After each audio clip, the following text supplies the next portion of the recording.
بسم اللہ الرحمن الرحیم۔ آج ہم سید ابو العلا مودودی رحمۃ اللہ علیہ کے ایک خطبے کا مطالعہ کرنے جا رہے ہیں، جس کا عنوان ہے شہادت امام حسین رضی اللہ تعالی عنہ۔ یہ تقریر لاہور میں شیعہ سنی حضرات کی ایک مشترکہ نشست میں کی گئی تھی، جس کا آج ہم آڈیو ورژن آپ کے سامنے پیش کر رہے ہیں۔ آئیے آغاز کرتے ہیں۔ ہر سال محرم میں کروڑوں مسلمان شیعہ اور سنی امام حسین رضی اللہ تعالی عنہ کی شہادت پر اپنے رنج و غم کا اظہار کرتے ہیں، لیکن افسوس ہے کہ ان غم گساروں میں سے بہت ہی کم لوگ اس مقصد کی طرف توجہ دیتے ہیں جس کے لیے امام نے نہ صرف اپنی جان عزیز قربان کی بلکہ اپنے کنبے کے بچوں تک کو کٹوا دیا۔ کسی شخص کی مظلومانہ شہادت پر اس کے اہل خاندان کا اور اس خاندان سے محبت و عقیدت یا ہمدردی رکھنے والوں کا اظہار غم کرنا تو ایک فطری بات ہے۔ ایسا رنج و غم دنیا کے ہر خاندان اور اس سے تعلق رکھنے والوں کی طرف سے ظاہر ہوتا ہے۔ اس کی کوئی اخلاقی قدر و قیمت اس سے زیادہ نہیں ہے کہ اس شخص کی ذات کے ساتھ اس کے رشتہ داروں کی اور خاندان کے ہمدردوں کی محبت کا ایک فطری نتیجہ ہے۔ لیکن سوال یہ ہے کہ امام حسین رضی اللہ تعالی عنہ کی وہ کیا خصوصیت ہے جس کی وجہ سے 1320 برس گزر جانے پر بھی ہر سال ان کا غم تازہ ہوتا رہتا ہے۔ اگر یہ شہادت کسی مقصد عظیم کے لیے نہ تھی تو محض ذاتی محبت و تعلق کی بنا پر صدیوں اس کا غم جاری رہنے کے کوئی معنی نہیں ہے، اور خود امام کی اپنی نگاہ میں اس محض ذاتی و شخصی محبت کی کیا قدر و قیمت ہو سکتی ہے؟ انہیں اگر اپنی ذات اس مقصد سے زیادہ عزیز ہوتی تو وہ اسے قربان ہی کیوں کرتے؟ ان کی یہ قربانی تو خود اس بات کا ثبوت ہے کہ وہ اس مقصد کو جان سے بڑھ کر عزیز رکھتے تھے۔ لہٰذا اگر ہم اس مقصد کے لیے کچھ نہ کریں بلکہ اس کے خلاف کام کرتے رہیں تو محض ان کی ذات کے لیے گریہ و زاری کر کے اور ان کے قاتلوں پر لعن طعن کر کے قیامت کے روز نہ تو ہم امام ہی سے کسی داد کی امید رکھ سکتے ہیں اور نہ یہ توقع رکھ سکتے ہیں کہ ان کا خدا اس کی کوئی قدر کرے گا۔ اب دیکھنا چاہیے کہ وہ مقصد کیا ہے۔ کیا امام تخت و تاج کے لیے اپنی کسی ذاتی استحقاق کا دعویٰ رکھتے تھے اور اس کے لیے انہوں نے سر دھڑ کی بازی لگا دی؟ کوئی شخص بھی جو امام حسین رضی اللہ تعالیٰ عنہ کے گھرانے کی بلند اخلاقی سیرت کو جانتا ہے یہ بدگمانی نہیں کر سکتا کہ یہ لوگ اپنی ذات کے لیے اقتدار حاصل کرنے کی خاطر مسلمانوں میں خون ریزی کر سکتے تھے۔ اگر تھوڑی دیر کے لیے ان لوگوں کا نظریہ ہی صحیح مان لیا جائے جن کی رائے میں یہ خاندان حکومت پر اپنے ذاتی استحقاق کا دعویٰ رکھتا تھا، تب بھی حضرت ابو بکر رضی اللہ تعالی عنہ سے لے کر امیر معاویہ تک 50 برس کی پوری تاریخ اس بات کی گواہ ہے کہ حکومت حاصل کرنے کے لیے لڑنا اور کشت و خون کرنا ہرگز ان کا مسلک نہ تھا۔ اس لیے لامحالہ یہ ماننا ہی پڑے گا کہ امام عالی مقام کی نگاہیں اس وقت مسلم معاشرے اور اسلامی ریاست کی روح اور اس کے مزاج اور اس کے نظام میں کسی بڑے تغیر کے آثار دیکھ رہی تھیں، جسے روکنے کی جدوجہد کرنا ان کے نزدیک ضروری تھا، حتیٰ کہ اس راہ میں لڑنے کی نوبت بھی آ جائے تو نہ صرف جائز بلکہ فرض سمجھتے تھے۔ وہ تغیر کیا تھا؟ ظاہر ہے کہ لوگوں نے اپنا دین نہیں بدل دیا تھا۔ حکمرانوں سمیت سب لوگ خدا اور رسول صلی اللہ علیہ وآلہ وسلم اور قرآن کو اسی طرح مان رہے تھے جس طرح پہلے مانتے تھے۔ مملکت کا قانون بھی نہیں بدلا تھا۔ عدالتوں میں قرآن اور سنت ہی کے مطابق تمام معاملات کے فیصلے بنی امیہ کی حکومت میں ہو رہے تھے، جس طرح ان کے برسر اقتدار آنے سے پہلے ہوا کرتے تھے۔ بلکہ قانون میں تغیر تو 19ویں صدی عیسوی سے پہلے دنیا کی مسلم حکومتوں میں سے کسی کے دور میں بھی نہیں ہوا۔ بعض لوگ یزید کے شخصی کردار کو بہت نمایاں کر کے پیش کرتے ہیں، جس سے یہ عام غلط فہمی پیدا ہو گئی ہے کہ وہ تغیر جسے روکنے کے لیے امام کھڑے ہوئے تھے بس یہ تھا کہ ایک برا آدمی برسر اقتدار آ گیا تھا۔ لیکن یزید کی سیرت و شخصیت کا جو برے سے برا تصور پیش کرنا ممکن ہے اسے جوں کا تو مان لینے کے بعد بھی یہ بات قابل تسلیم نہیں ہے کہ اگر نظام صحیح بنیادوں پر قائم ہو تو محض ایک برے آدمی کا برسر اقتدار آ جانا کوئی ایسی بڑی بات ہو سکتی ہے جس پر امام حسین رضی اللہ تعالی عنہ جیسا دانا و زرق اور علم شریعت میں گہری نظر رکھنے والا شخص بے صبر ہو جائے۔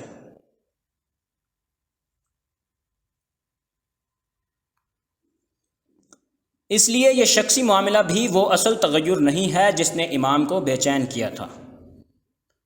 تاریخ کے غیر مطالعہ سے جو چیز واضح طور پر ہمارے سامنے آتی ہے وہ یہ ہے کہ یزید کی ولی عہدی اور پھر اس کی تخت نشینی سے دراصل جس خرابی کی ابتدا ہو رہی تھی وہ اسلامی ریاست کے دستور اور اس کے مزاج اور اس کے مقصد کی تبدیلی تھی۔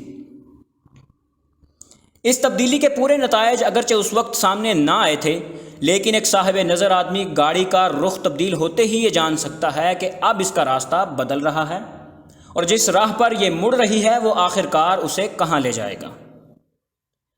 یہی رخ کی تبدیلی تھی جسے امام نے دیکھا اور گاڑی کو پھر سے صحیح پٹڑی پر ڈالنے کے لیے اپنی جان لڑا دینے کا فیصلہ کیا۔ اس چیز کو ٹھیک ٹھیک سمجھنے کے لیے ہمیں دیکھنا چاہیے کہ رسول اللہ صلی اللہ علیہ وآلہ وسلم اور خلفائے راشدین کی سربراہی میں ریاست کا جو نظام 40 سال تک چلتا رہا تھا اس کے دستور کی بنیادی خصوصیات کیا تھیں، اور یزید کی ولی عہدی سے مسلمانوں میں جس دوسرے نظام ریاست کا آغاز ہوا اس کے اندر کیا خصوصیات دولت بنو امیہ و بنی عباس اور بعد کی بادشاہتوں میں ظاہر ہوئیں۔ اسی تقابل سے ہم یہ جان سکتے ہیں کہ یہ گاڑی پہلے کس لائن پر چل رہی تھی اور اس نقطۂ انحراف پر پہنچ کر آگے وہ کس لائن پر چل پڑی، اور اسی تقابل سے ہم یہ سمجھ سکتے ہیں کہ جس شخص نے رسول اللہ صلی اللہ علیہ وآلہ وسلم اور سیدہ کائنات فاطمہ رضی اللہ تعالی عنہا اور حضرت علی رضی اللہ تعالی عنہ کی آغوش میں تربیت پائی تھی اور جس نے صحابہ کی بہترین سوسائٹی میں بچپن سے بڑھاپے تک کی منزلیں طے کی تھیں، کیوں اس نقطۂ انحراف کے سامنے آتے ہی گاڑی کو اس نئی لائن پر جانے سے روکنے کے لیے کھڑا ہو گیا، اور کیوں اس نے اس بات کی بھی پرواہ نہ کی کہ اس زوردار گاڑی کا رخ موڑنے کے لیے اس کے آگے کھڑے ہو جانے کا کیا نتیجہ ہو سکتا ہے۔ اسلامی ریاست کی اولین خصوصیت یہ تھی کہ اس میں صرف زبان ہی سے یہ نہیں کہا جاتا تھا بلکہ سچے دل سے یہ مانا بھی جاتا تھا اور عملی رویہ سے اس عقیدہ و یقین کا پورا ثبوت بھی دیا جاتا تھا کہ ملک خدا کا ہے، باشندے خدا کی رعیت ہیں اور حکومت اس رعیت کے معاملے میں خدا کے سامنے جواب دہ ہے۔ حکومت اس رعیت کی مالک نہیں ہے اور رعیت اس کی غلام نہیں ہے۔ حکمرانوں کا کام سب سے پہلے اپنی گردن میں خدا کی بندگی اور غلامی کا کلاوہ ڈالنا ہے، پھر یہ ان کی ذمہ داری ہے کہ خدا کی رعیت پر اس کا قانون نافذ کریں۔ لیکن یزید کی ولی عہدی سے جس انسانی بادشاہی کا مسلمانوں میں آغاز ہوا اس میں خدا کی بادشاہی کا تصور صرف زبانی اعتراف تک محدود رہ گیا۔ عملاً اس نے وہی نظریہ اختیار کر لیا جو ہمیشہ سے ہر انسانی بادشاہی کا رہا ہے، یعنی ملک بادشاہ اور شاہی خاندان کا ہے اور وہ رعیت کی جان، مال، آبرو، ہر چیز کا مالک ہے۔ خدا کا قانون ان بادشاہتوں میں نافذ ہوا بھی تو صرف عوام پر ہوا۔ بادشاہ اور ان کے خاندان اور امراء اور حکام زیادہ تر اس سے مستثنیٰ ہی رہی۔ اسلامی ریاست کا مقصد خدا کی زمین میں ان نیکیوں کو قائم کرنا اور فروغ دینا ہے جو خدا کو محبوب ہیں، اور ان برائیوں کو دبانا اور مٹانا تھا جو خدا کو ناپسند ہیں۔ مگر انسانی بادشاہت کا رستہ اختیار کرنے کے بعد حکومت کا مقصد فتح ممالک اور تسخیر خلائق اور تحصیل باج و خراج اور عیش دنیا کے سوا کچھ نہ رہا۔ خدا کا کلمہ بلند کرنے کی خدمت بادشاہوں نے کم ہی کبھی انجام دی۔ ان کے ہاتھوں اور ان کے امراء اور حکام اور درباریوں کے ہاتھوں بھلائیاں کم اور برائیاں بہت زیادہ پھیلیں۔ بھلائیوں کے فروغ اور برائیوں کی روک تھام اور اشاعت دین اور علوم اسلامی کی تحقیق و تدوین کے لیے جن اللہ کے بندوں نے کام کیا انہیں حکومتوں سے مدد ملنی تو درکنار، اکثر وہ حکمرانوں کے غضب ہی میں گرفتار رہے۔ ان کی کوششوں کے برعکس حکومتوں اور ان کے حکام و متوسلین کی زندگیوں اور پالیسیوں کے اثرات مسلم معاشرے کو پہم اخلاقی زوال ہی کی طرف لے جاتے رہے۔ حد یہ ہے کہ ان لوگوں نے اپنے مفاد کی خاطر اسلام کی اشاعت میں رکاوٹیں ڈالنے سے بھی دریغ نہ کیا، جس کی بدترین مثال بنو امیہ کی حکومت میں نو مسلموں پر جزیہ لگانے کی صورت میں ظاہر ہوئی۔ اسلامی ریاست کی روح تقویٰ اور خدا ترسی اور پرہیزگاری کی روح تھی، جس کا سب سے بڑا مظہر خود ریاست کا سربراہ ہوتا تھا۔ حکومت کے عمال اور قاضی اور سپہ سالار سب اس روح سے سرشار ہوتے تھے، اور پھر اسی روح سے وہ پورے معاشرے کو سرشار کرتے تھے۔ لیکن بادشاہی کی راہ پر پڑتے ہی مسلمانوں کی حکومتوں اور ان کے حکمرانوں نے قیصر و کسریٰ کے سے ڈھنگ اختیار کر لیے۔ عدل کی جگہ ظلم و جور کا غلبہ ہوتا چلا گیا، پرہیزگاری کی جگہ فسق و فجور اور راگ رنگ اور عیش و عشرت کا دور دورہ شروع ہو گیا۔ حرام و حلال کی تمیز سے حکمرانوں کی سیرت و کردار خالی ہوتی چلی گئی۔ سیاست کا رشتہ اخلاق سے ٹوٹتا چلا گیا۔ خدا سے خود ڈرنے کے بجائے حاکم لوگ بندگان خدا کو اپنے آپ سے ڈرانے لگے، اور لوگوں کے ایمان و ضمیر بیدار کرنے کے بجائے انہیں اپنی بخششوں کے لالچ سے خریدنے لگے۔ یہ تو تھا روح و مزاج، مقصد اور نظریے کا تغیر۔ ایسا ہی تغیر اسلامی دستور کے بنیادی اصولوں میں بھی رونما ہوا۔ اس دستور کے 7 اہم ترین اصول تھے، جن میں سے ہر ایک کو بدل ڈالا گیا۔ نمبر 1، آزادانہ انتخاب۔ دستور اسلامی کا سنگ بنیاد یہ تھا کہ حکومت لوگوں کی آزادانہ رضامندی سے قائم ہو۔ کوئی شخص اپنی کوشش سے اقتدار حاصل نہ کرے، بلکہ لوگ اپنے مشورے سے بہتر آدمی کو چن کر اقتدار اس کے سپرد کر دیں۔ بیعت اقتدار کا نتیجہ نہ ہو بلکہ اس کا سبب ہو۔ بیعت حاصل ہونے میں آدمی کی کسی کوشش یا سازش کا دخل نہ ہو۔ لوگ بیعت حاصل کرنے یا نہ کرنے کے معاملے میں پوری طرح آزاد ہوں۔ جب تک کسی شخص کو بیعت حاصل نہ ہو، وہ برسر اقتدار نہ آئے، اور جب لوگوں کا اعتماد اس پر سے اٹھ جائے تو وہ اقتدار سے چمٹا نہ رہے۔ خلفائے راشدین میں سے ہر ایک اسی قاعدے کے مطابق برسر اقتدار آیا تھا۔ امیر معاویہ کے معاملے میں پوزیشن مشتبہ ہو گئی، اسی لیے صحابی ہونے کے باوجود ان کا شمار خلفائے راشدین میں نہیں کیا گیا۔ لیکن آخرکار یزید کی ولی عہدی وہ انقلابی کارروائی ثابت ہوئی جس نے اس قاعدے کو الٹ کر رکھ دیا۔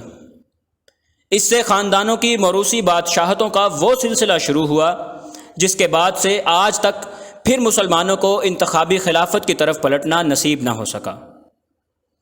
اب لوگ مسلمانوں کے آزادانہ اور کھلے مشورے سے نہیں بلکہ طاقت سے برسر اقتدار آنے لگے۔ اب بیعت سے اقتدار حاصل ہونے کے بجائے اقتدار سے بیعت حاصل کی جانے لگی۔ اب بیعت کرنے یا نہ کرنے میں لوگ آزاد نہ رہے، اور بیعت کا حاصل ہونا اقتدار پر قائم رہنے کے لیے شرط نہ رہا۔ لوگوں کی اول تو یہ مجال ہی نہ تھی کہ جس کے ہاتھ میں اقتدار تھا اس کی بیعت نہ کرتے، لیکن اگر وہ بیعت نہ بھی کرتے تو جس کے ہاتھ میں اقتدار آ گیا تھا وہ ہٹنے والا نہ تھا۔ اسی جبری بیعت کو کالعدم قرار دینے کا قصور جب منصور عباسی کے زمانہ میں امام مالک سے سرزد ہوا تو ان کی پیٹھ پر کوڑے برسائے گئے اور ان کے ہاتھ شانوں سے اکھڑوا دیے گئے۔ دوسرا اہم ترین قاعدہ اس دستور کا یہ تھا کہ حکومت مشورے سے کی جائے، اور مشورہ ان لوگوں سے کیا جائے جن کے علم، تقویٰ اور اصابت رائے پر عام لوگوں کو اعتماد ہو۔ خلفائے راشدین کے عہد میں جو لوگ شورا کے رکن بنائے گئے، اگرچہ ان کو انتخاب عام کے ذریعے سے منتخب نہیں کرایا گیا تھا، جدید زمانے کے تصور کے لحاظ سے وہ نامزد کردہ لوگ ہی تھے، لیکن خلفاء نے یہ دیکھ کر ان کو مشیر نہیں بنایا تھا کہ یہ ہماری ہاں میں ہاں ملانے اور ہمارے مفاد کی خدمت کرنے کے لیے موزوں ترین لوگ ہیں، بلکہ انہوں نے پورے خلوص اور بے غرضی کے ساتھ قوم کے بہترین عناصر کو چنا تھا جن سے وہ حق گوئی کے سوا کسی چیز کی توقع نہ رکھتے تھے، جن سے یہ امید تھی کہ وہ ہر معاملے میں اپنے علم و ضمیر کے مطابق بالکل صحیح ایماندارانہ رائے دیں گے، جن سے کوئی شخص بھی یہ اندیشہ نہ رکھتا تھا کہ وہ حکومت کو کسی غلط راہ پر جانے دیں گے۔ اگر اس وقت ملک میں آج کل کے طریقے کے مطابق انتخابات بھی ہوتے تو عام مسلمان انہی لوگوں کو اپنے اعتماد کا مستحق قرار دیتے، لیکن شاہی دور کا آغاز ہوتے ہی شورا کا یہ طریقہ بدل گیا۔ اب بادشاہ استبداد اور مطلق العنانی کے ساتھ حکومت کرنے لگے۔ اب شہزادے اور خوشامدی اہل دربار اور صوبوں کے گورنر اور فوجوں کے سپہ سالار ان کی کونسل کے ممبر تھے۔ اب وہ لوگ ان کے مشیر تھے جن کے معاملہ میں اگر قوم کی رائے لی جاتی تو اعتماد کے 1 ووٹ کے مقابلہ میں لعنت کے 1000 ووٹ آتے، اور اس کے برعکس وہ حق شناس و حق گو اہل علم و تقوی جن پر قوم کو اعتماد تھا وہ بادشاہوں کی نگاہ میں کسی اعتماد کے مستحق نہ تھے، بلکہ الٹے معتوب یا کم از کم مشتبہ تھے۔ اس دستور کا تیسرا اصول یہ تھا کہ لوگوں کو اظہار رائے کی پوری آزادی ہو۔ امر بالمعروف اور نہی عن المنکر کو اسلام نے ہر مسلمان کا حق ہی نہیں بلکہ فرض قرار دیا تھا۔ اسلامی معاشرے اور ریاست کے صحیح راستہ پر چلنے کا انحصار اس بات پر تھا کہ لوگوں کے ضمیر اور ان کی زبانیں آزاد ہوں، وہ ہر غلط کام پر بڑے سے بڑے آدمی کو ٹوک سکیں اور حق بات برملا کہہ سکیں۔ خلافت راشدہ میں صرف یہی نہیں کہ لوگوں کا یہ حق پوری طرح محفوظ تھا، بلکہ خلفائے راشدین اسے ان کا فرض سمجھتے تھے اور اس فرض کے ادا کرنے میں ان کی ہمت افزائی کرتے تھے۔ ان کی مجلس شورا کے ممبروں ہی کو نہیں، قوم کے ہر شخص کو بولنے اور ٹوکنے اور خود خلیفہ سے باز پرس کرنے کی مکمل آزادی تھی، جس کے استعمال پر لوگ ڈانٹ اور دھمکی سے نہیں بلکہ داد اور تعریف سے نوازے جاتے تھے۔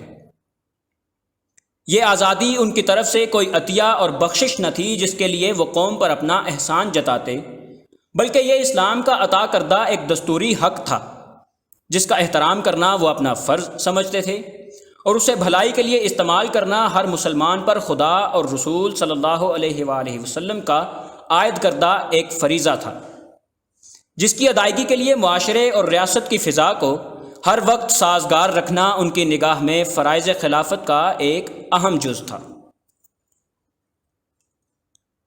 لیکن بادشاہی دور کا آغاز ہوتے ہی ضمیروں پر قفل چڑھا دیے گئے اور منہ بند کر دیے گئے۔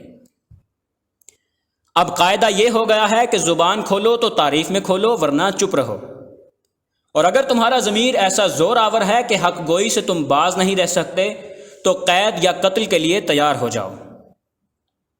یہ پالیسی رفتہ رفتہ مسلمانوں کو پست ہمت، بزدل اور مصلحت پرست بناتی چلی گئی۔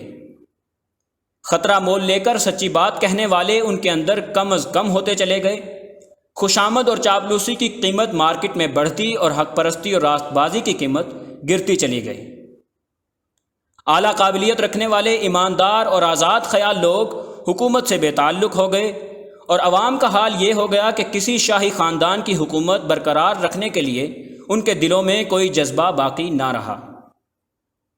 ایک کو ہٹانے کے لیے جب دوسرا آیا تو انہوں نے مدافعت میں انگلی تک نہ ہلائی، اور گرنے والا جب گرا تو انہوں نے ایک لات اور رسید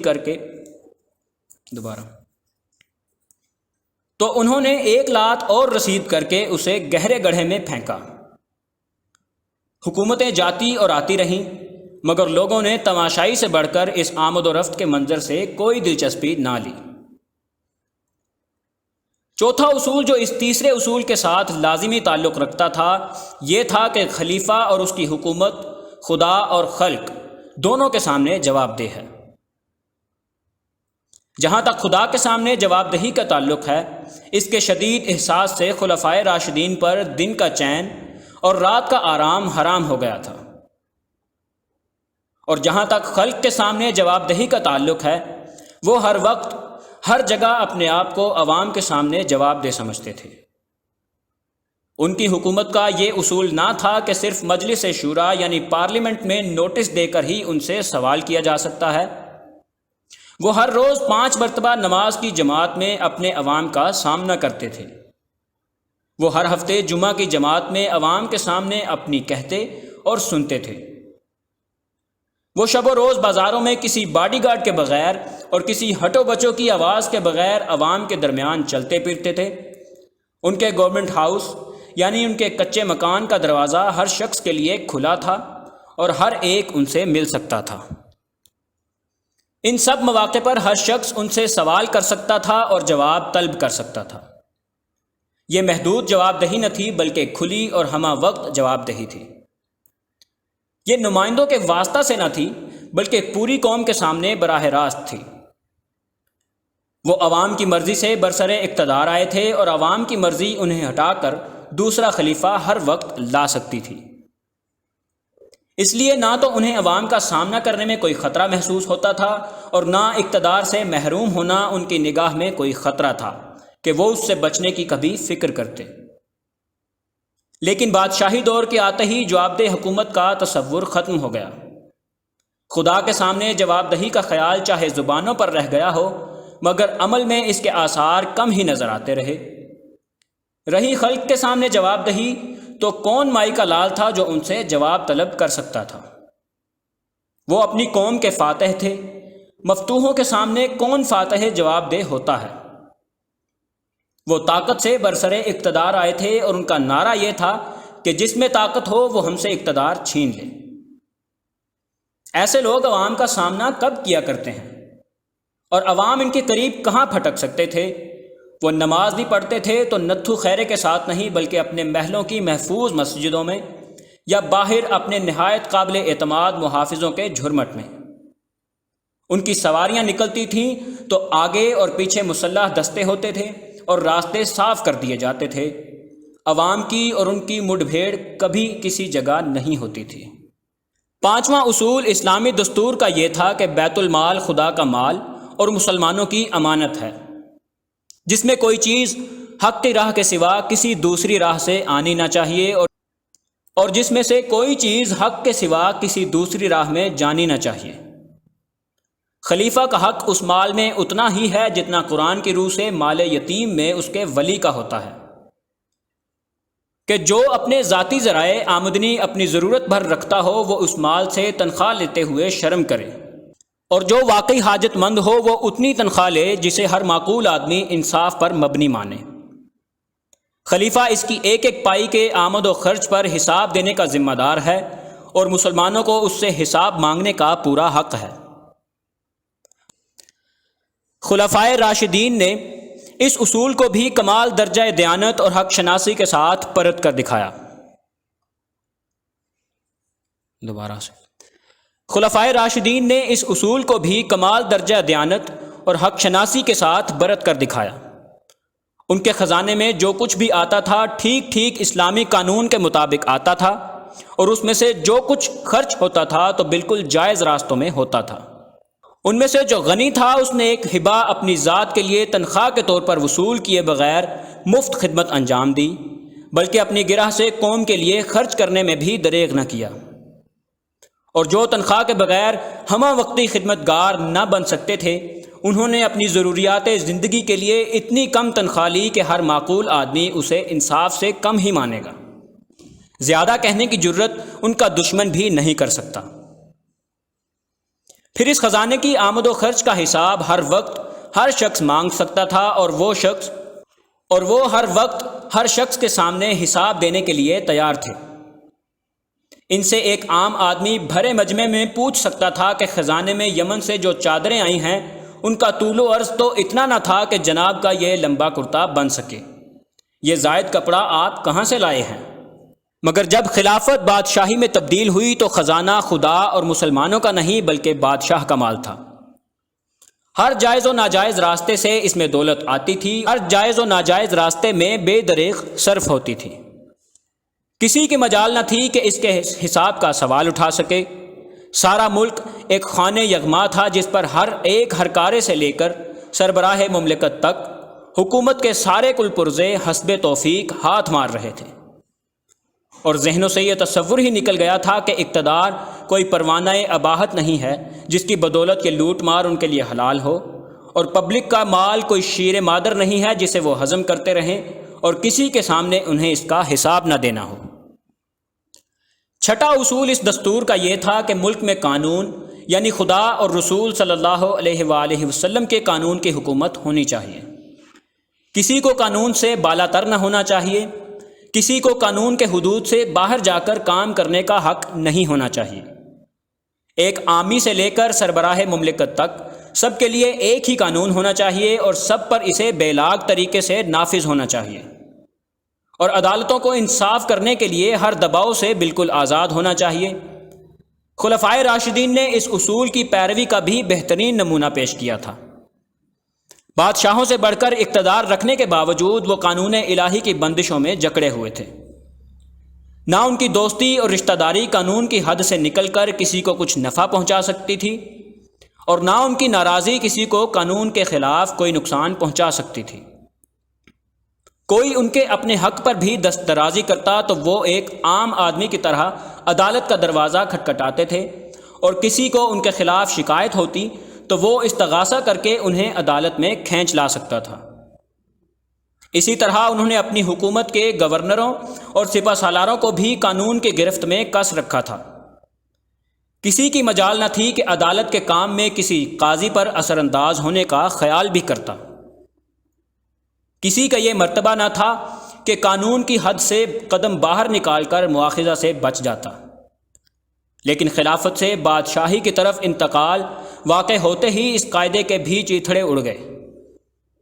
اب بادشاہ اور شہزادے اور امراء اور حکام اور سپہ سالار ہی نہیں، شاہی محلات کے منہ چڑھے لونڈی غلام تک قانون سے بالا تر ہو گئے۔ لوگوں کی گردنیں اور پیٹھیں اور مال اور آبروئیں سب ان کے لیے مباح ہو گئیں۔ انصاف کے دو معیار بن گئے، ایک کمزور کے لیے اور دوسرا طاقتور کے لیے۔ مقدمات میں عدالتوں پر دباؤ ڈالے جانے لگے اور بے لاگ انصاف کرنے والے قاضیوں کی شامت آنے لگی، حتیٰ کہ خدا ترس فقہا نے عدالت کی کرسی پر بیٹھنے کی بجائے کوڑے کھانا اور قید ہو جانا زیادہ قابل ترجیح سمجھا، تاکہ وہ ظلم و جور کے اعلی کار بن کر خدا کے عذاب کے مستحق نہ بنے۔ مسلمانوں میں حقوق اور مراتب کے لحاظ سے کامل مساوات اسلامی دستور کا 7واں اصول تھا، جسے ابتدائی اسلامی ریاست میں پوری قوت کے ساتھ قائم کیا گیا تھا۔